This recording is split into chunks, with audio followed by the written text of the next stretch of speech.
Good morning. In 11.1, we're going to do another type of hypothesis test.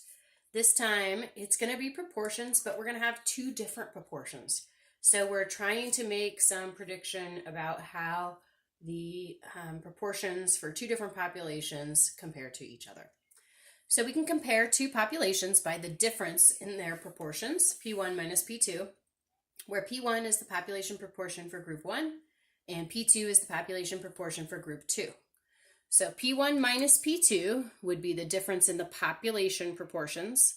And then remember, for the sample, we use P hat as the proportion. So we would estimate it. This would be our point estimate, P1 hat minus P2 hat. If there's no difference between P1 and P2, then you could say that when you subtract them, you get 0 if they're the same amount.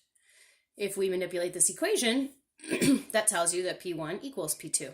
So this is going to be what is the null hypothesis. There are a few assumptions. Sometimes my stat lab might have you go through and check those off, but we've given instructions for you for those. So make sure to look for the instructor tips in there under your help menu.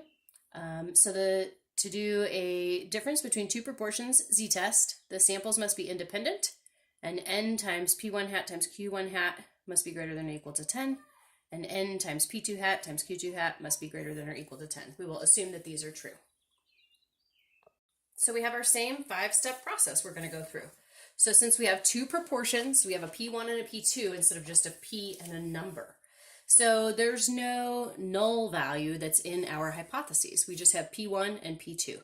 So either the null hypothesis is that they're equal and the alternate hypothesis is that they're not equal, or the null hypothesis is they're equal and the null hypothesis is P1 is smaller, or the null hypothesis is that they're equal and the alternate hypothesis is that P2 is smaller.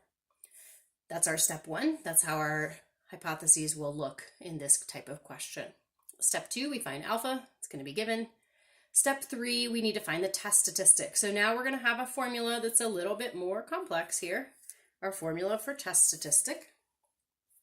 So this is new, right?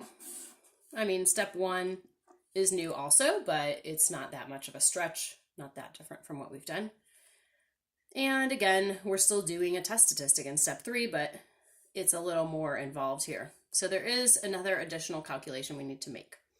So we're going to need P1 hat and P2 hat, which are the sample proportions. P1 hat is x1 over n1. P2 hat is x2 over n2. This is what's new right here, I guess, really. We also create a pooled estimate of the common value of P1 and P2, which we denote P hat.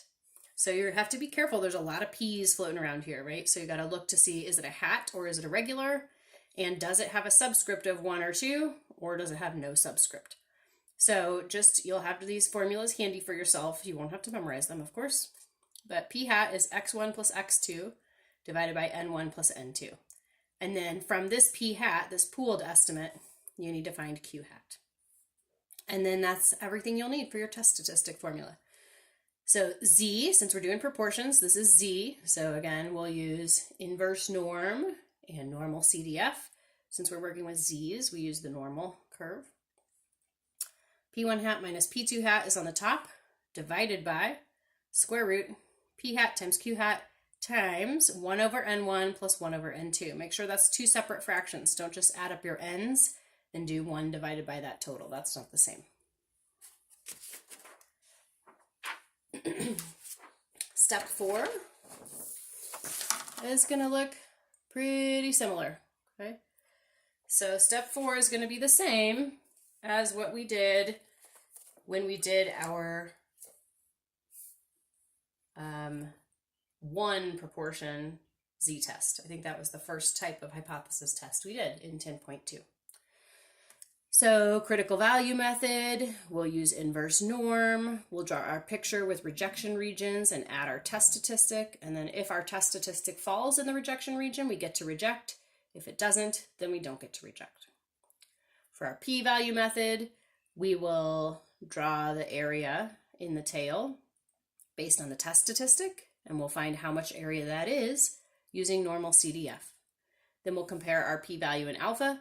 And what we're really looking for is for our p-value to be less than alpha. P-value is less than alpha, we get to reject. That's what we're wanting to do. And at the end, there is or there is not sufficient evidence to support the claim that was stated in H1. Okay, so what's new is a little bit of the notation, the P1 and the P2 and the P1 hat and P2 hat and the P hat. And so our test statistic is new, but our process is the same. So here's our first example. We believe a sweetener called xylitol helps prevent ear infections. In a randomized experiment, N1, 165 children took a placebo and 68 of them got ear infections. Another group, N2 equals 159, that many children took xylitol and 46 of them got ear infections. We believe that the proportion of ear infections is reduced when taking xylitol. Use alpha equals 0.025. So we want to set this up to see if we can support this claim that if the children take xylitol, then they will have fewer ear infections. The second group is the group of children who took the xylitol, and there were fewer of them that got ear infections, 46 compared to 68, but the original groups were smaller too. And in the real world, you'd expect a little bit of variability. So just because our two samples kind of support this idea, we need to see if it's really enough information, if it's really statistically significant. So what I want to do first is set up the two groups. So we've got the placebo.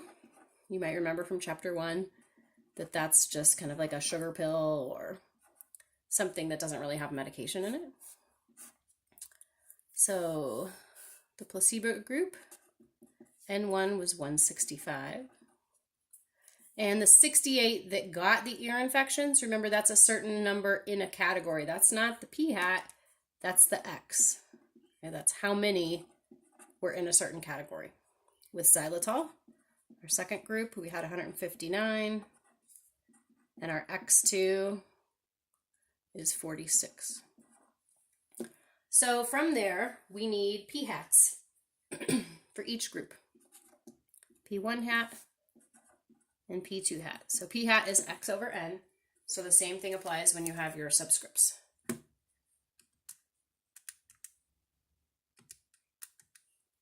So for P1 hat, we get this. Let's round to 3 decimal places. So 0.412. And for P2, 0.289. Okay, if you want to leave it there and start building your hypotheses, you can. But if you know, looking ahead, what your test statistic formula is, you'll know we need to find this combined value, this P hat that doesn't have a subscript. Okay, so P hat is kind of like putting these together, but you can't just add these or average these because your groups aren't matched up. Okay. So what you want to do is take all the X's, add them up, 68 plus 46, and divide by all the total sample size, 165 plus 159 for the 2 different samples. If you're doing it in one step in your calculator, make sure you've got parentheses.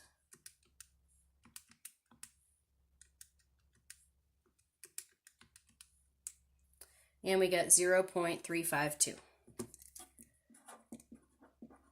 And from that, we need Q hat, which is 1 minus P hat.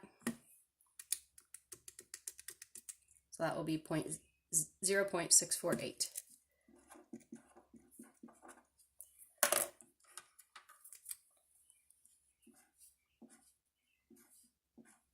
Okay, that should be everything we need for our test statistic. And everything that was given to us from the question, except for alpha.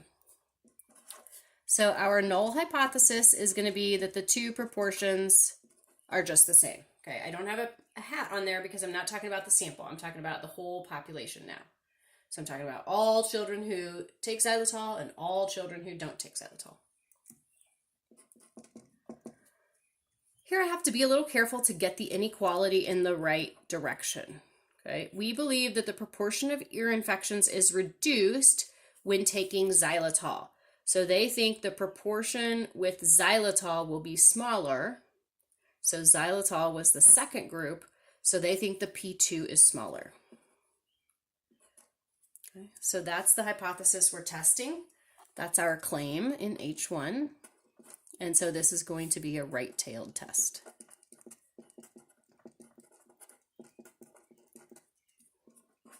Alpha is 0.025.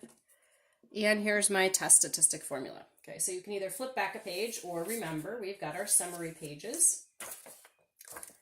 So we had our chapter 9 summary page, 2 different summary pages for 10.2 and 10.3. The next page in that packet is difference in two proportions, z-test.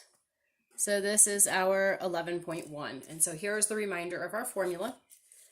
P1 hat minus P2 hat, P hat, Q hat, N1 and N2 are all the different values I need. And here's your summary of how to find those different ones. So again, you know, no memorization, just lots of tiny little details. Make sure you're looking out for. So we've calculated all of these already. So we just need to put them into the formula. So Z equals P1 hat minus P2 hat over big square root P hat, Q hat, 1 over N1 plus 1 over N2.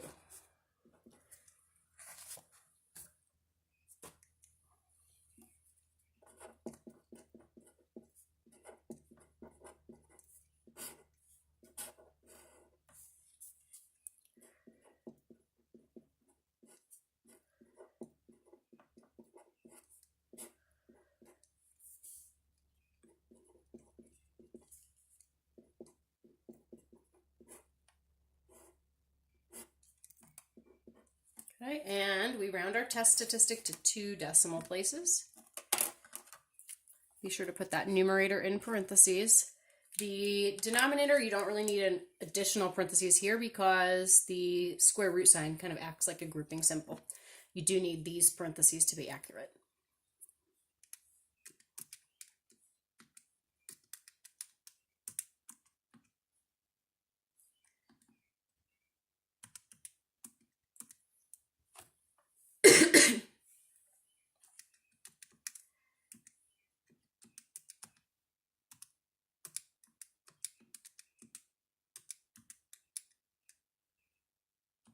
You've probably heard me say to put each fraction in its own parentheses, but it's going to be okay if you just type this as you see it. Parentheses 1 divided by this plus 1 divided by this parentheses.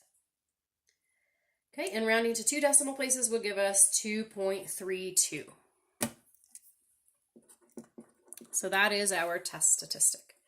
So now things continue as usual. This should be the same process as what you did in chapter 10. For our critical value approach, we have a tail based on alpha. We have just one tail this time, right? A right tail test. So tail based on alpha and tail based on test statistic. That's how we get our pictures started. So here I've got a right tail with alpha as the area, 0.025. I'm going to have one positive critical value. It's going to be a z-value because this is a z-test. We're working with proportions. So my z-value is going to be inverse norm.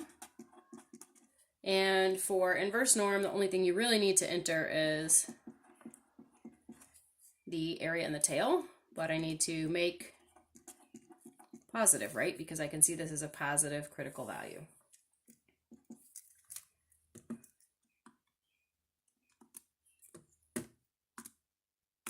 Second bears, inverse norm, 0.025. I get the negative 1.960. I know I'm going to use the 1.960. Okay, so that's my critical value, 1.960. My test statistic is what? My test statistic is 2.32. So my test statistic is further to the right.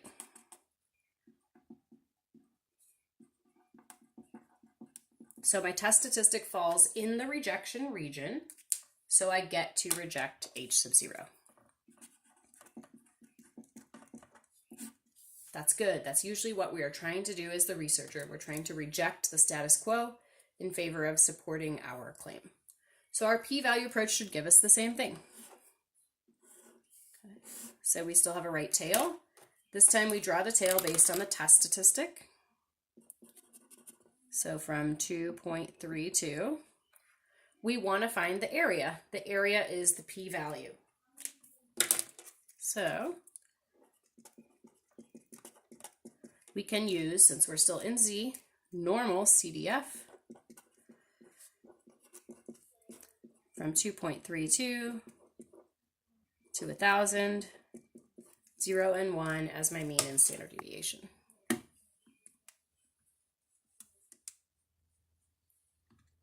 Oops.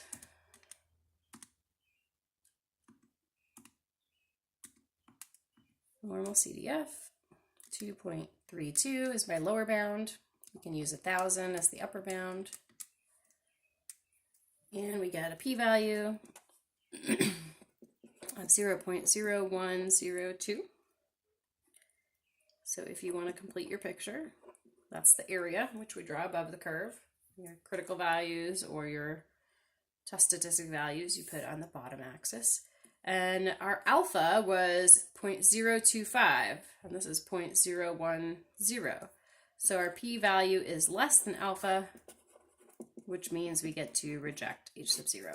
So this is great. We're satisfied with these results, and we are really comfortable saying now that if children take xylitol, it reduces their likelihood of getting ear infections. So our summary: there is sufficient evidence to support the claim that, okay, what do we claim? This right here. We can go back to the paragraph to steal the wording. There is sufficient evidence to support the claim that the proportion of ear infections is reduced, I guess we should say in children,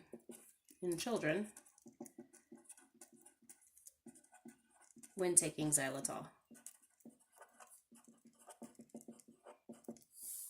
Okay, so that's like our best case scenario, right? We did our hypothesis test and we were able to reject the status quo in favor of supporting our kind of hunch or our guess of what we hoped to be true. We were able to support that. Never able to prove everything, right? No 100% confidence intervals, no crystal ball that we have, but we're able to support, okay? So that's kind of the language we're using. We're able to support what we felt was true with some real data. Okay, let's take another one. I'm going to move a little bit more quickly. Remember, these are videos. You can pause, stop, go back, rewind anytime you want.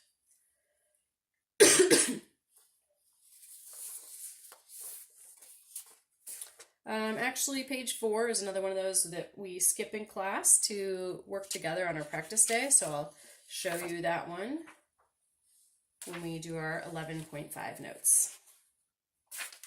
So here's my next example. In a survey of 300 surgeons, 15% thought the government should control healthcare. In a sample of 200 general practitioners, 21% felt the same way. At alpha equals 0.01, is there a difference in the proportions? So we could say we've got surgeons and general practitioners, just like your basic family doctor, right? So for our surgeons, we had 300. If you're ever not sure which group to make group 1 and which group to make group 2, don't worry about it. Just whatever they told you first, make that be group 1. Okay? It might change if you switched and you made your GPs group 1 and your surgeons group 2. You would have a slightly different process here, but as long as your work is consistent, I would accept that. But just for consistency and ease, just make the first group be the first group. So this 15%, that's not a number out of the 300 that fell into a category. That's already the proportion. So that's the P1 hat. And in a sample of 200 GPs, so that's my second group, so I'm getting the subscripts of 2, 21% felt the same way. Now this looks kind of nice because you didn't have to deal with the x's, they just gave you the p hats. But the problem is when we create that pooled estimate, p hat without the subscript, we need the x's. So we actually have to go ahead and calculate this. So 15% out of 300 means 15 out of every 100, so that would have been 45 people. So you can back check yourself. 45 divided by 300 should be 0.15. And 21% of 200 is 21 out of every 100 people, so that's 42 people. So again, 42 divided by 200 should give you that 0.21. Now we can create our pooled estimate.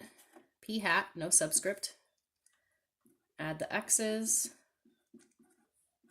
Divide by the n's added up. So that's 87 out of 500. Or you could just do it all at once with parentheses in your calculator.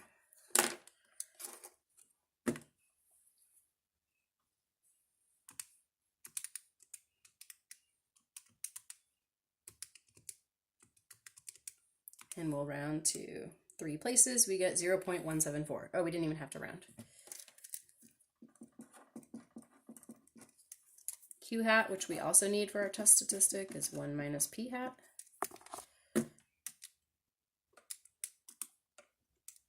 .826.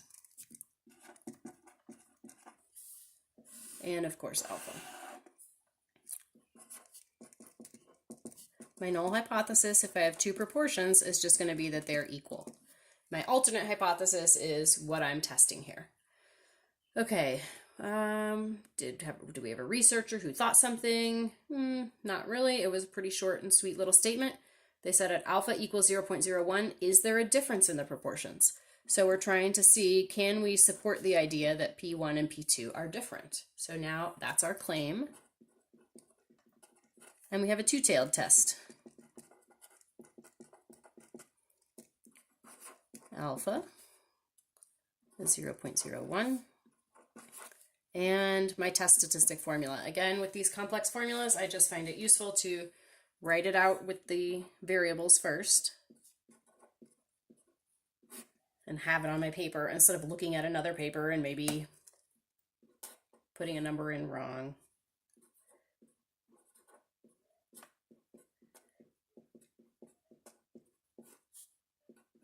Okay, so now we're ready to go. P1 hat minus P2 hat.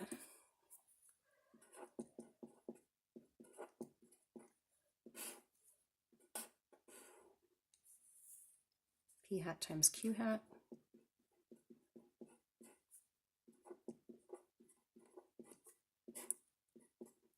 Ooh, I'm going to squeeze it in here. 1 over 300 plus 1 over 200.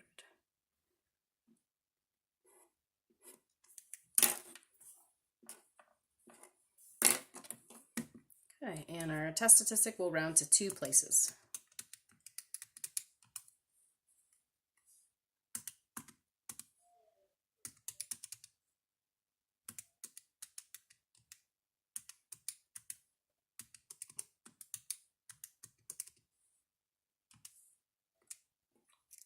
So we've got a test statistic of negative 1.73. So it's a two-tailed test, but you know, we're only going to get one test statistic, right? It will either be positive or negative, and it doesn't matter when you have a two-tailed test.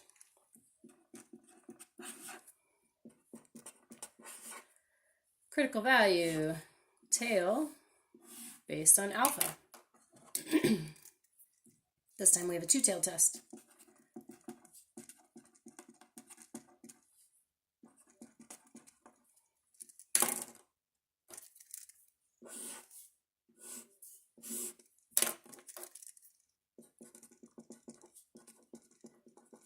Tails based on test statistic. So if my alpha is 0.01, then each tail is half of that, 0.005.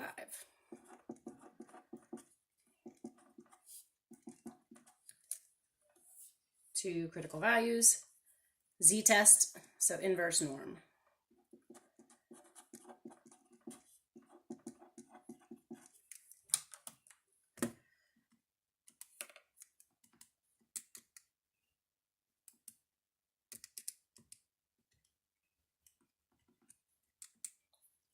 2.576 and negative 2.576. Our test statistic is negative 1.73, so we've got 0 in the middle. Negative 1.73 is not as far back as negative 2.576. So our test statistic is not in the rejection region, and we fail to reject H sub 0. Here our tails are based on the test statistic, so we've got bigger tails here. We only have one test statistic, right? Negative 1.73, but we're going to use the mirror of that as well. Positive 1.73. And we're going to find the p-value. So the p-value is going to be twice either of those tails. We could do the left tail since that's the one that had the actual test statistic.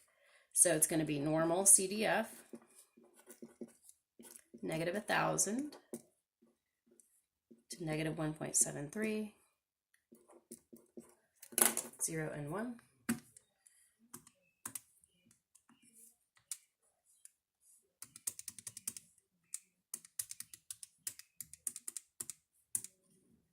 And we get this as one of them, so 0.0418.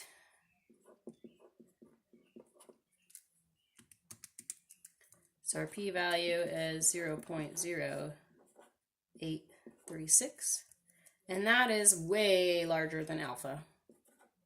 P-value greater than alpha, so fail to reject. So this time we didn't really get what we want. Okay? We were not able to show that there's a difference. There is not sufficient evidence to support the claim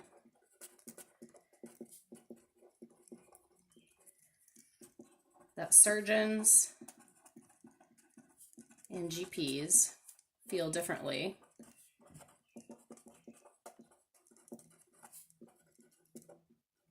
about government-controlled healthcare.